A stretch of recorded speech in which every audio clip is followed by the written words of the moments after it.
በመላው ዓለም በሚኖሩ ኢትዮጵያውያን ዘንድ ከፍተኛ ቁጣና ቅሬታን እየቀሰቀሰ ስለሚገኘው ዶናልድ ትራምፕ አነጋጋሪ መግለጫና ስለ ታላቁ የህዳሴ ግድብ ወቅታዊ የፖለቲካ ፍጥጫ ዝርዝር መረጃ ይዘን ቀርበናል። ፕሬዚዳንት ትራምፕ ስምምነቱ ካልተመቸኝ ወዲያውኑ ወደ ቀድሞ ድርጊታችን ተመልሰን በቦምብ እንመታቸዋለን በማለት ወታደራዊ ዛቻ አስጠነቀቁ። የደብረ ጽዮን ህግ በመላው ኢትዮጵያ የረድ መሬት ያህል እየተሰማ ያለ አሳሳቢ ስጋት ሆኗል። ተሰሙታላችሁ። የአሜሪካ ኤምባሲ ከፍተኛ ልዑክ ወደ መቀሌ ሊያመራ ነው። በአዲስ አበባና በመቀሌ መካከል የጦርነት ስጋት የደቀነው አዲሱ ውጥረት ሙሉ ዝርዝሩን ይዘናል። ፕሬዚዳንት ትራምፕ ህንድን እንጠብቃለን ካሉ በኋላ የአሜሪካ ጦር የህንድን ዜጎች የገደለበት ሚስጥር ይፋ ሆነ። በፈንጂ መሳሪያዎች ከሞቱት ንጹሃን ግማሹን የገደለችው እስራኤል መሆኗ ተጋለጠ። አክብሮታዊ ሰላምታችን በእያላችሁበት ድረስ የቻናላችን ቤተሰቦች፣ በሀገር ውስጥና በውጪ የያዝነው ዘገባ ዝርዝር ጉዳዮች እናልፋለን። የፕሪቶሪያው የሰላም ስምምነት የሁለት ዓመቱ አስከፊ ጦርነት ሲያቆመው በመላው ኢትዮጵያ ትልቅ ተስፋ ተሰንቆ ነበር። ይሁን እንጂ በቅርቡ በትግራይ ክልል የተፈጠረው የፖለቲካ ውጥረት ያንን ተስፋ እየገደለው ይገኛል። ጊዜያዊ አስተዳደር ፈርሶ ከጦርነቱ በፊት የነበሩ የክልሉ ምክር ቤት በሕግ እውቅና በሌለው የህወሓት ሊቀመንበር በአቶ ደብረጽዮን ገብረ ሚካኤል መሪነት ስልጣን መያዙ በፌዴራል መንግስቱና በክልሉ መካከል ያለው ግንኙነት መልሶ አሻክሯል። ይህ የፖለቲካ ሽኩቻ አሁን አልፎ ተርፎም ወደ መሬት ወርዶ ዜጎችን የዕለት ተዕለት ህይወት ማናጋት ጀምሯል። በትግራይ ማህበረሰብ ላይ የደረሰው ቀውስ የግዳጅ አፈሳ፣ የክልሉን ጸጥታ ቢሮ ምልመላ በመንግስቱ ፍቃድ የሚከናወን መደበኛ አሰራር ነው ቢልም በመሬት ላይ ያለው እውነታ ግን ፍጹም የተለያየ መሆኑን የቢቢሲ ዘገባዎችና የሰብአዊ መብት ተሟጋቾች ያረጋግጣሉ። በክልሉ የተለያዩ ከተሞች በተለይም በሰሜን ምስራቅ፣ ማዕከላዊና ምስራቃዊ ዞኖች የሚገኙ ወጣቶች ከስራ ቦታቸው፣ ከህዝብ ትራንስፖርትና ከካፌዎች በግዳጅ እየታፈሱ ወደ ወታደራዊ ማሰልጠኛ ካምፖች እየተወሰዱ ነው። ይህ ድርጊት ገና ጦርነቱ ሰቆቃው እያላገገመውና የትግራይ ማህበረሰብ ዳግም ትልቅ የስነ-ልቦና ስብራት ውስጥ ጥሎታል። እናቶች ልጆቻቸውን በድጋሚ ላለማጣት እየተጨነቁ ነው። ወጣቶች ደግሞ በነፃነት መንቀሳቀስ አቅቷቸዋል። ይበልጥ አሳሳቢ የሚያደርገው ደግሞ አዲሱ ረቂቅ ህግ እድሜንና ጤናን የሚፈቅድለትን ማንኛውም የትግራይ ተወላጅ የክተት ጥሪ መቀበል ብሔራዊ ግዴታ እንዳለበት መደንገጉ እምቢ የሚሉትን እስከ 25 ዓመት በሚደርስ ጽኑ እስራት ከባድ ቅጣት የሚያስፈራራ መሆኑን ነው። ለሀገር አቀፍ የኢትዮጵያ ማህበረሰብ ያለው ትርጉም ይህ በትግራይ እየሆነ ያለው ነገር የትግራይ ብቻ ጉዳይ አይደለም፣ መላው የኢትዮጵያን ማህበረሰብ በቀጥታ የሚነካ ሰፊ ቀውስ ነው። አገሪቱ ካለችበት ከባድ የኢኮኖሚ ቀውስና የኑሮ ውድነት አንጻር በሰሜኑ ክፍል በድጋሚ ጦርነት መሰማቱ የውጭ ኢንቨስትመንትን ያሸሻል፣ የሰላም ዋስትናን ያጠፋል። ወጣቶች ከአፈሳ ለማምለጥ ወደ ጎረቤት ክልሎችና አገራት በስደት የሚሸሹበት አጋጣሚ ይፈጠራል። በትግራይ እንዲህ አይነት መጠነ ሰፊ ዝግጅት መደረጉ በአጎራባሽ ክልሎች በተለይም በአማራና በአፋር ክልል ላይ ከፍተኛ የደህንነት ስጋት ይፈጠራል። በጦርነቱ ምክንያት ለዓመታት ተቋርጦ የነበረው አሁን በቅርቡ መነቃቃት አሳይቶ የነበረው የአገር ውስጥ የንግድና የትራንስፖርት ትስስር እንዲህ ባሉ የጸጥታ ስጋቶች ሳቢያ ዳግም ሊዘጋ ይችላል የሚል ፍርሃት በመላው አገሪቱ ነጋዴዎች፣ ተጓዦች ዘንድ ነቅሷል። ጦርነት ያዳከማት ኢትዮጵያ ሌላ ዙር ደም መፋሰስ የሚሸከም ትከሻ የላትም። ይህ በትግራይ እየታየ ያለው የግዳጅ ወታደራዊ ምልመላና አዲስ የክተት አዋጅ ፖለቲካ ሊቃኑ በሰላማዊ መንገድ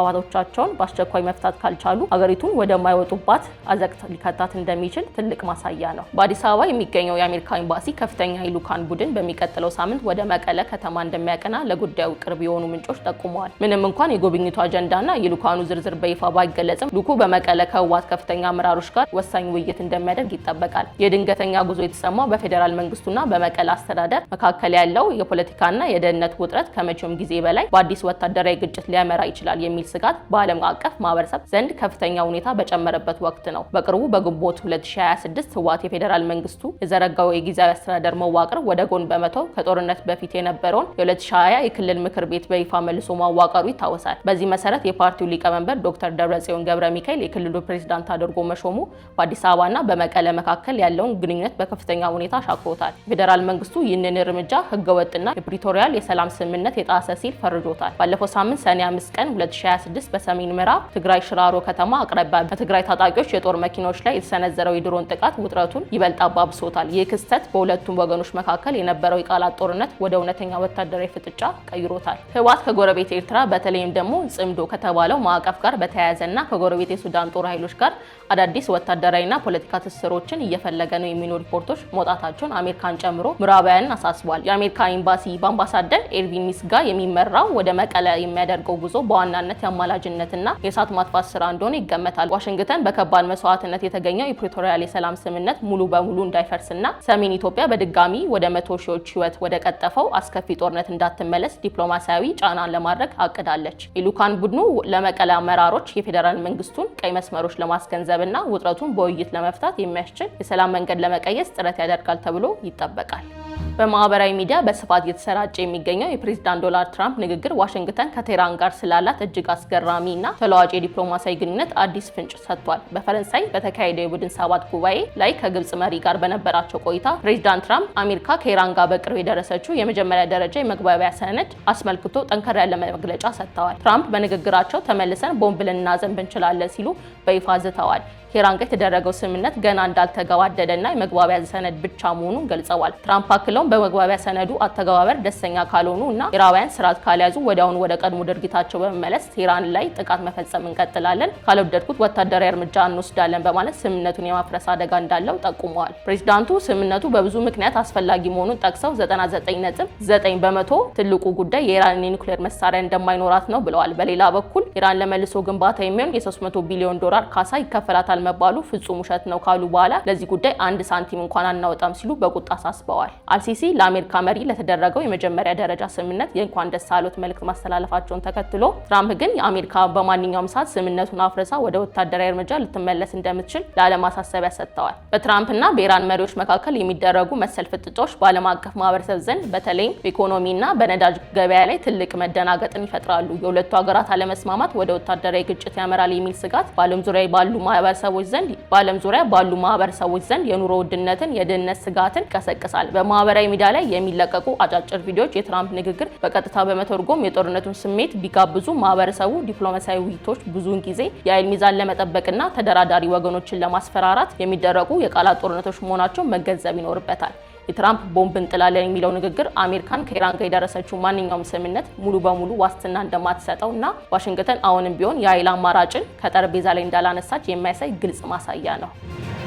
ትላንትና በፈረንሳይ በተጠናቀቀው ቡድን ሰባት የመሪዎች ጉባኤ ላይ የአሜሪካው ፕሬዝዳንት ዶናልድ ትራምፕ እና የህንዱ ጠቅላይ ሚኒስትር ናሬንድራ ሞዲ በሁለትዮሽ ስብሰባዎች ወቅት ህንድ ብትጠቃ አሜሪካ ወዲያውኑ ደርሳ ትረዳታለች በሚለው የደህንነት ትብብር ዙሪያ በሰፊው ተወያይተው ነበረ። ትራምፕ ይህንን የአሜሪካ ድጋፍ በኩራት ቢናገሩም በትላንትናው ስብሰባ ጀርባ ግን በሁለቱ ሀገራት መካከል ትልቅ ዲፕሎማሲያዊ ፍጥጫ ተፈጥሮ እንደነበር ታውቋል። ለዚህ ምክንያቱም በቅርቡ በባህረ ሰላጤው አካባቢ የተከሰቱት እና የአሜሪካን ጦር ተጠያቂ ያደረጉት ሁለቱ አሳዛኝ ክስተቶች የፕሬዝዳንቱን የቃል ኪዳን ንግግር ፍጹም ጥያቄ ውስጥ የጣሉ መሆናቸው ነው። የመጀመሪያ አደጋ የተከሰተው ሰኔ 11 ቀን 2026 በፋርስ ባህረ ሰላጤ ላይ ነው። ነዳጅ ጫኝ መርከብ ላይ ሲሰራ የነበረ አንድ ህንዳዊ መርከበኛ በጠና ታሞ በሕክምና እጥረት ምክንያት ህይወቱ አልፏል። መርከቧ በአቅራቢያው ለሚገኘው የአሜሪካ ባህር ኃይል አስቸኳይ ነፍስ አድን እርዳታ እንዲያደርግለት በድጋሚ ብትማጸንም የሚጠበቀው እርዳታ ሳይመጣ ቀርቶ የመርከበኛው ህይወት ሊያልፍ ችሏል። ሁኔታው ይበልጥ ያባባሰው ደግሞ ከዚያ 2 ቀናት በፊት ማለትም ሰኔ 9 ቀን 2026 የተፈጸመው ሁለተኛው ጥቃት ነው። የአሜሪካ ጦር በአሜሪካ የተጣለውን የባህር ላይ እገዳ ለመጣስ ሞክራለች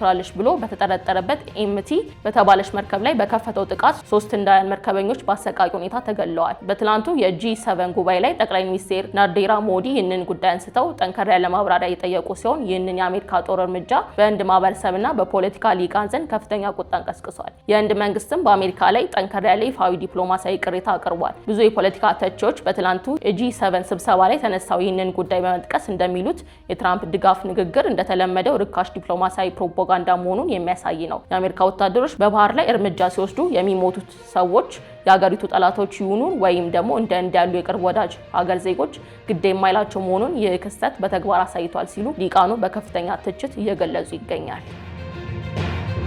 በፈረንጆቹ 2025 በዓለም ዙሪያ በሚገኙ 65 ሀገራት ውስጥ በፈንጂና በተወርዋሪ መሳሪያዎች ከተገደሉ ንጹሃን ዜጎች መካከል ከግማሽ በላይ የሚሆኑት ለሞት ተጠያቂው እስራኤል መሆኗን ይፋ ያደረገው አዲስ ዓለም አቀፍ ጥናት ወጣ። ኤክስፕሎሲቭ ዌፐንስ ሞኒተር የተባለው ይፋዊ የክትትል ተቋም ባወጣው ዓመታዊ ሪፖርት መሰረት 2025 ብቻ በፈንጂ መሳሪያዎች ሳቢያ 22600 በላይ ንጹሃን ዜጎች ለልፈት የተዳረጉ ሲሆን ከነዚህ ውስጥ 56% ወይም ደግሞ 12500 የሚሆኑ የተገደሉት በእስራኤል የታጠቁ ኃይሎች በቀጥታ የተሰነዘሩ ጥቃቶች ነው። የንጹሃን እልቂት ከተመዘገበባቸው ከደርዘን በላይ ሀገራት መካከል ፍልስጤምን በአንደኛ ደረጃ ያስቀመጣት ሲሆን ሌሎቹ ሀገራት ከተመዘገበው በአሃዝ እጅግ የላቀ መሆኑን ያሳያል። ሪፖርቱና ተያያዥ መረጃዎች የጥቃቱን አስከፊነት የተለያዩ ነጥቦች አንስተው ይገልጹታል። የሰው ልጅ የማሰብና የመወሰን ሚና ሙሉ በሙሉ በቴክኖሎጂው ተተክቶ ኮምፒውተሮችና አልጎሪዝሞች በራሳቸው ኢላማ እየመረጡ የንጹሃን ህይወት እንዲያጠፉ መደረጉ እንደ አንድ ምክንያት ነው። የጋዛ ከተሞች በሁለተኛው የዓለም ጦርነት ወቅት እንደነበረው አይነት አስከፊ የቦምብ ናዳ ሙሉ በሙሉ እንዲፈርሱ መደረጋቸው እንዲሁም የጤና የትምህርትና የውሃና መብራት መሰረተ ልማቶች ሆን ተብለው መውደማቸው ሌላኛው ምክንያት ነው። በዌስት ባንክ የሚኖሩ የእስራኤላውያን ሰፋሪዎች ምንም አይነት ዓለም አቀፍ ሕግን ተጠያቂነት ሳይገደባቸው በፍልስጤማውያን ላይ የሚፈጽሙት አረመኔያዊ ጥቃት በከፍተኛ ደረጃ መጨመሩ እንዲሁም የፍልስጤም ህጻናት በጅምላ መታሰራቸው በእስራኤል እስር ቤቶች አስከፊ የወሲብ ጥቃት እንደሚፈጸምባቸው እንዲሁም የሰውነት ክፍሎች የመወሰድ አሰቃቂ ድርጊቶች ስለመኖራቸው የሚጠቁሙ ሪፖርቶች ወጥተዋል። ይህ አዲሱ ዓለም አቀፍ ሪፖርት እስራኤል የምትከተለው ወታደራዊ ስትራቴጂና በጥቃቶች ሳቢያ እየደረሰ ያለው መጠነ ሰፊ የንጹሃን እልቂት በተጨባጭ መረጃ ያጋለጠ በመሆኑ በዓለም አቀፍ ማህበረሰብ ዘንድ አዲስ ከፍተኛ ውይይትና የተጠያቂነት ጥያቄዎች እየቀሰቀሰ ይገኛል። የአሜሪካው ፕሬዝዳንት ዶናልድ ትራምፕ በፈረንሳይ የተካሄደ ባለው የቡድን ሰባት ጉባኤ ከግብጽ ፕሬዝዳንት አብዱል ፈታህ አልሲሲ ጋር ባደረጉት ስብሰባ በታላቁ የኢትዮጵያ ህዳሴ ግድብ በድጋሚ ያደረጉት ንግግር በኢትዮጵያውያን ዘንድ ከፍተኛ ቅሬታና ቁጣን እየቀሰቀሰ ይገኛል። ትራምፕ በጋራ መግለጫቸው ላይ በኢትዮጵያን የተገነባው ግድብ ለግብጽ ግዙፍ ችግር እየፈጠረ ነው፣ የአባይ ወንዝም መድረክ ካለበት በላይ እየደረቀ ነው በማለት በግልጽ የግብጽን ወገን የያዘ ንግግር አድርገዋል። ይባስ ብለው ግብጽ በጉዳዩ ላይ በጣም ኢፍትሐዊ በሆነ መንገድ እንደተያያዘች በመጥቀስ ዋሽንግተን በድጋሚ በጉዳዩ ላይ ጣልቃ ገብታ አዲስ ድርድር ለማስጀመር እቅድ እንዳላት ገልጸዋል። ይህ የትራምፕ ንግግር በኢትዮጵያ ማህበረሰብ ዘንድ በቀላሉ የሚታይ አይደለም። ለኢትዮጵያውያን የህዳሴ ግድብ ተራ ኤሌክትሪክ ማመንጫ ፕሮጀክት ሳይሆን ከ100 ሚሊዮን በላይ የሚሆን የኢትዮጵያ ህዝብ ከቀን ጉርሱ ቀንሶ የወር ደመወዙን በመለገስና የወርቅ ጌጣጌጡን ጭምር በመሸጥ በራሱ ላብና ገንዘብ የገነባው የድህነት ማሸነፊያ ታሪካዊ አሻራ ነው። በመሆኑ በግድቡ ላይ የሚሰነዘር ማንኛውም የውጭ ጣልቃ ገብነት በኢትዮጵያ ማህበረሰብ ዘንድ እንደ ብሔራዊ ሉዓላዊነት መደፈር ነው የሚቆጠረው። ትራምፕ አባይ እየደረቀ ነው፣ ግድቡ በግብጽ ላይ ችግር ፈጥሯል ያሉት ንግግር ከሳይንሳዊና ነባራዊ እውነታዎች የራቀ ነው። ግድቡ የውሃ ፍሰቱ ሙሉ በሙሉ የሚዘጋ ሳይሆን ውሃ እያጠራቀመ ኃይል የሚያመነጭ በመሆኑ ለታችኛው ተፋሰስ ሀገራት የውሃ ፍሰቱ በአመት ሙሉ እኩል እንዲያገኙ የሚያደርግ እንጂ ውሃን የሚያደርቅ አይደለም። ትራምፕ ከዚህ ቀደም በመጀመሪያው የስልጣን ዘመናቸው ግብጽ ግድቡን ልታፈነዳ ትችላለች የሚል አደገኛ ንግግር ማድረጋቸው ይታወሳል። ያኔ ንግግራቸው የኢትዮጵያን ሕዝብ ከማስፈራራት ይልቅ ይበልጥ አንድነቱን አጠናክሮ ግድቡን በፍጥነት እንዲያጠናቅቅ እንዳነሳሳው ሁሉ አሁንም በ2026 ያደረጉት ይኸው ንግግር በሀገር ውስጥና በውጭ ሀገር የሚኖሩ ኢትዮጵያውያን ዲያስፖራ ዘንድ ከፍተኛ ማህበራዊ ንቅናቄ ጋራ አቋም እየፈጠረ ይገኛል። የትራምፕ ንግግር የአሜሪካን ገለልተኛ ያልሆነ ዲፕሎማሲያዊ አካሄድ የሚያሳይ ሲሆን በኢትዮጵያ በኩል ግን ፕሮጀክቱ ሙሉ በሙሉ ተጠናቆ ወደ ስራ መግባቱን ተከትሎ ማንኛውም የሀገር ጥቅም አሳልፎ የሚሰጥ የውጭ ጫና እንደማይቀበሉ ማህበረሰቡና የፖለቲካ ሊቃኑ በስፋት እየገለጹት ይገኛል። ለመሆኑ የአሜሪካ ፕሬዝዳንት ዶናልድ ትራምፕ ከሳይንሳዊ እውነታዎች የራቀና ግልጽ ወገንተኝነት የሚታይበት ንግግር በህዳሴ ግድብ ላይ በተደጋጋሚ ማድረጋቸው በሀገሪቱ ዲፕሎማሲያዊ ላይ ምን አይነት ተጽዕኖ ያሳድራል? ኢትዮጵያስ እንደዚህ ያሉ ውጫዊ ዲፕሎማሲያዊ ጫናዎች እንዴት መመልከት ይኖርባታል? ያላችሁን ሀሳብ እና አስተያየታችሁን ከታች በኮሜንት መስጫ ላይ አጋሩን። ቪዲዮውን ላይክ እና ሼር ማድረግ እንዳይረሱ። ደውል ምልክቱን በመጫን ቤተሰብ ይሁኑ።